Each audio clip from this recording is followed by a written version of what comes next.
नमस्कार दोस्तों, point two point YouTube channel पर आप सभी का स्वागत है।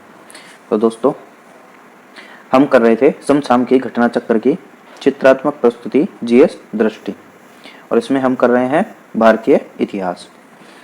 तो कल हमने कर लिया था धर्म, हमने पढ़ लिए थे।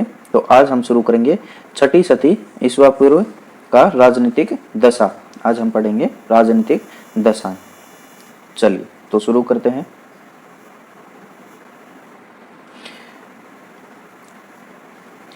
छठी सती ईस्वी पूर्व राजनीतिक दशा।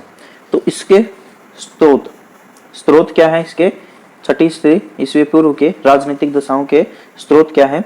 बौद्ध ग्रंथ अंगुत्तर निकाय से, जैन ग्रंथ भगवती सूत्र, पाणिनि की अष्टाध्यायी और महापरिनिर्वाण सूत्र से इसके स्रोत लिए गए हैं। पाणिनि की अष्टाध्यायी, जैन ग्रंथ भगवती सूत्र और बौद्ध ग्रंथ अंगुत्तर निकाय, महापरिनिर्वाण और सूत्र। चलिए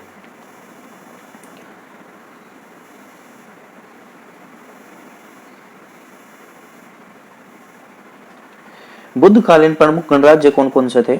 बुद्ध के समकालीन प्रमुख गणराज्य कौन कौन से थे? शाक्य, बुली, कालाम, कोल्य और मल।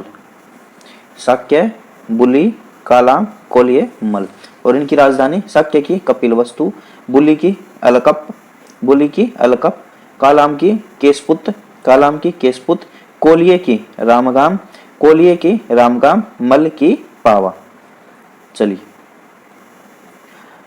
परीक्षा उपयोगी तथ्य। बुद्ध काल का सबसे बड़ा तथा शक्तिशाली गणराज्य कौन सा था? वैशाली।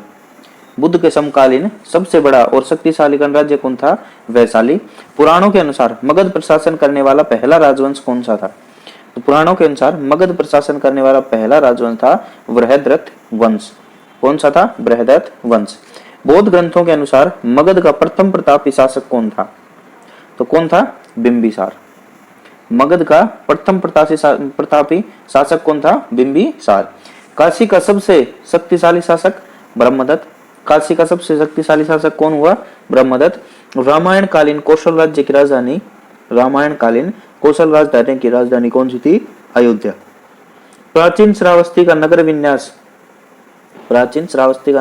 कैसा था? अर्ध चंद्राकार। प्राचीन श्रावस्ती का नगर विन्यास कैसा था? अर्ध चंद्राकार। और रामायण कालीन कौशल राज्य की राजधानी क्या थी? अयोध्या। चलिए, दो राजधानियों वाले महाजनपद। ऐसे जनपद कौन कौन से हैं जिनकी दो राजधानियां थी? तो सबसे पहले देखते हैं कौशल की उत्तरी भाग की राजधानी कौन सी थी? श्रावस्ती। कौशल की उत्तरी भाग की राजधानी श्रावस्ती, दक्षिण भाग की राजधानी साकेत। कौशल की उत्तरी भाग की राजधानी श्रावस्ती, दक्षिण भाग की राजधानी साकेत। मल की पावा और कुशीनगर। पांचाल की उत्तरी राजधानी अहिच्छत्र। और पांचाल की दक्षिण राजधानी कामपिल्ले। अवंती की उत्तरी राजधानी उज्जैनी। अवंती की दक्षिण राजधानी महिष्मती। अवंती की दक्षिणी राजधानी महिष्मती।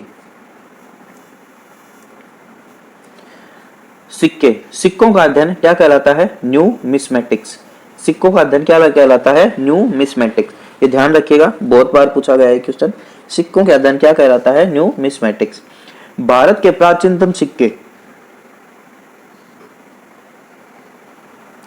प्राचीनतम सिक्के छठी शताब्दी ईस्वी पूर्व से मौर्य काल के मध्य प्राप्त। भारत के प्राचीनतम सिक्के छठी शताब्दी ईस्वी पूर्व से मौर्य काल के मध्य के प्राप्त आहत सिक्के या पंचमार्क सिक्के कहे गए। तो आहत सिक्के या पंचमार्क सिक्के कौन से थे? जो छठी शताब्दी ईसा पूर्व से मौर्य काल के मध्य के प्राप्त हुए हैं, और ये चांदी से निर्मित है और इन पर ठप्पे से निशान बनाया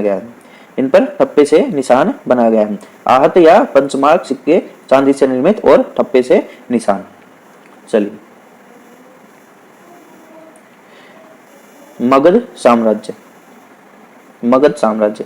तो मगध साम्राज्य में सबसे पहला वंश आता है हर्यक वंश। कौन सा आता है? हर्यक वंश। इसका वास्तविक संस्थापक कौन था? बिंबिसार। वास्तविक संस्थापक बिंबिसार। जैन साहित्य में श्रवणिक नाम दिया गया है किसका? बिंबिसार का। जैन साहित्य में क्या नाम दिया गया है? श्रेणिक। किसका? बिंबिसार का। महावंश 15 वर्ष की आयु में मगध नरेश। महावंश 15 वर्ष की आयु में मगध नरेश बना। चलिए, विवाह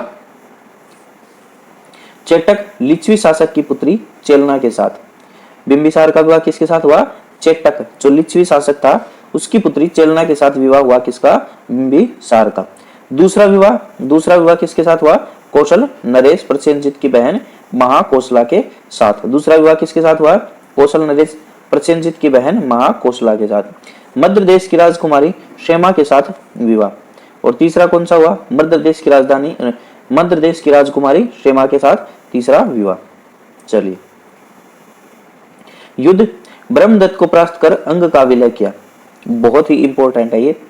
ब्रह्मदत्त को परास्त करके अंग का विलय किया किसमें? मगध में। किसने? बिंबिसार ने।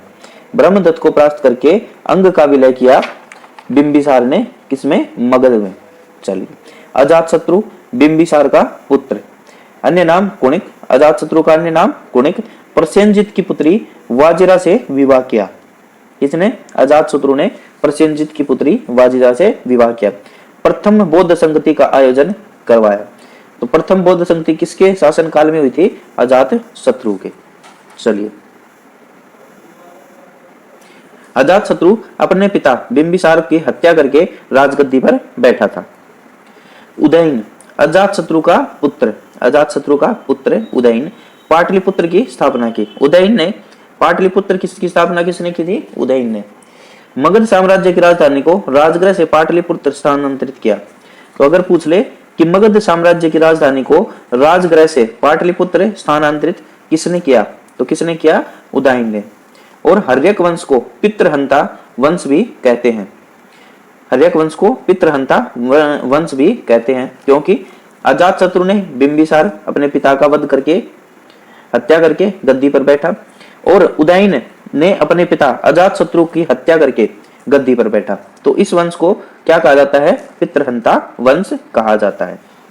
चलिए, नेक्स्ट, हर्यक वंश के बाद आता है शिशुनाग वंश।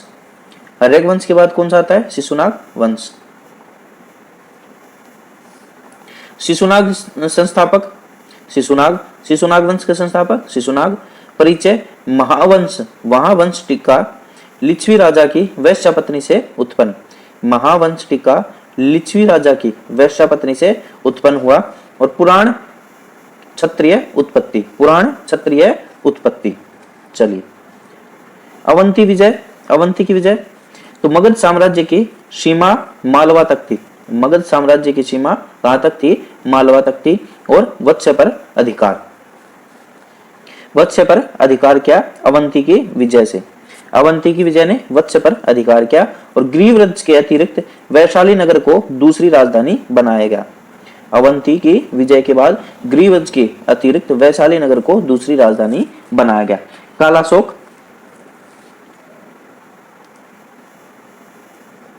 कालाशोक शिशुनाग का पुत्र। पुराणों में नाम काकवर्ण। कालाशोक का पुराणों में नाम क्या है? काकवर्ण है। राजधानी पुनः पाटलिपुत्र स्थानांतरित की। राजधानी को पुनः पाटलिपुत्र कौन लेके गया? कालाशोक। राजधानी को पुनः पाटलिपुत्र कौन लेके गया? कालाशोक। द्वितीय बौद्ध संगति का आयोजन किसके काल में हुआ था? कालाशोक के काल में। चलिए, नंद वंश। नेक्स्ट देखते हैं नंद वंश। संस्थापक महापद्मनन। नंद वंश का संस्थापक महापद्मनन। अन्य नाम महाबोधि वंश में उग्रसेन नाम रखा गया। किसका? महापद्मनन का। महाबोधि वंश में उग्रसेन कहा गया। कली का अंश कहा गया किसको? महापद्मनन को। और सर्व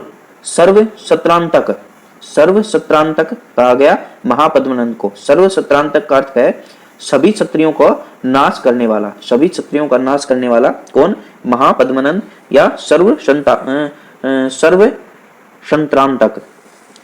संत्रांतक किसे कहा गया? महापद्मानंद को।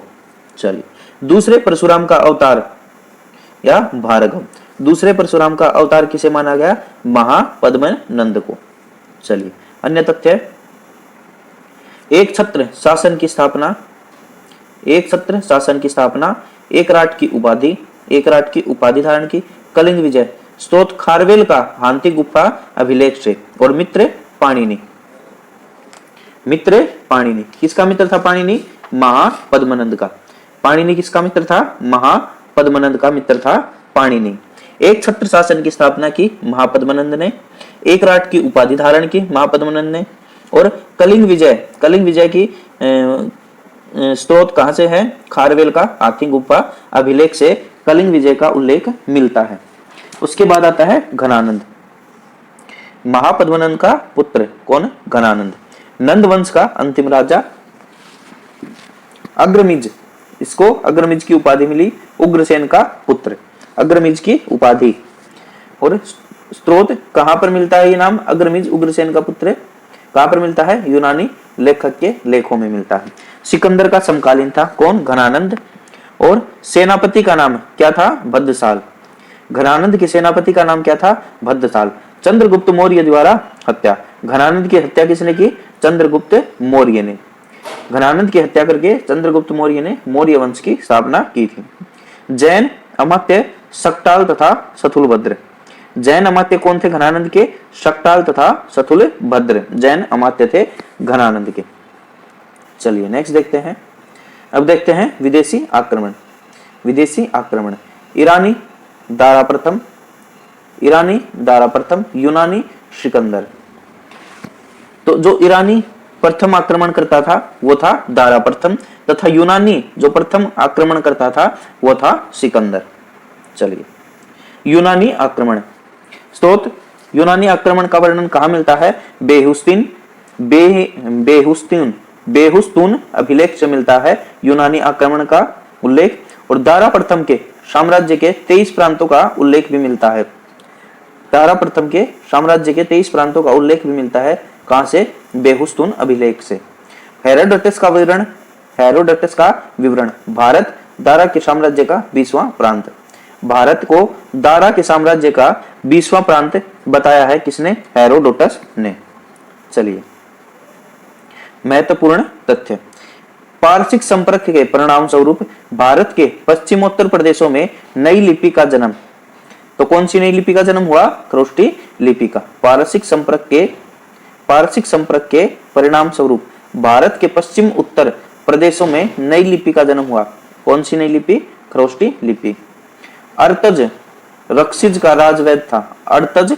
अर्तज रक्षिज का राजवैद कौन था? टेसियस। अर्तज रक्षिज का राजवैद कौन था? टेसियस था। मैसिडोन के क्षत्रप फिलिप द्वितीय का पुत्र कौन था? सिकंदर। सिकंदर के पिता कौन थे? मैसिडोन के क्षत्रप फिलिप। मैसिडोन के क्षत्रप फिलिप द्वितीय का पुत्र था सिकंदर। सीमांत गणराज्य अश्वक की राजधानी कौन सी थी? सीमांत गणराज्य अश्वक की राजधानी थी मशग। सीमांत गणराज्य अश्वक की राजधानी थी मशग। पुरु पोरस का राज्य बसा था। तो पुरु या पोरस का राज्य कहां तक बसा था? झेलम और चिनाब के मध्य में। झेलम तथा चिनाब नदियों के मध्य में बसा हुआ था पुरु या पोरस का साम्राज्य। चलिए पोरस सिकंदर से परास्त हुआ झेलम नदी के तट पर। पोरस सिकंदर से प्राप्त हुआ झेलम नदी के तट पर।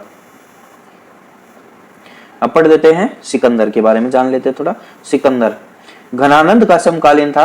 कौन? सिकंदर। घनानंद का समकालीन सिकंदर।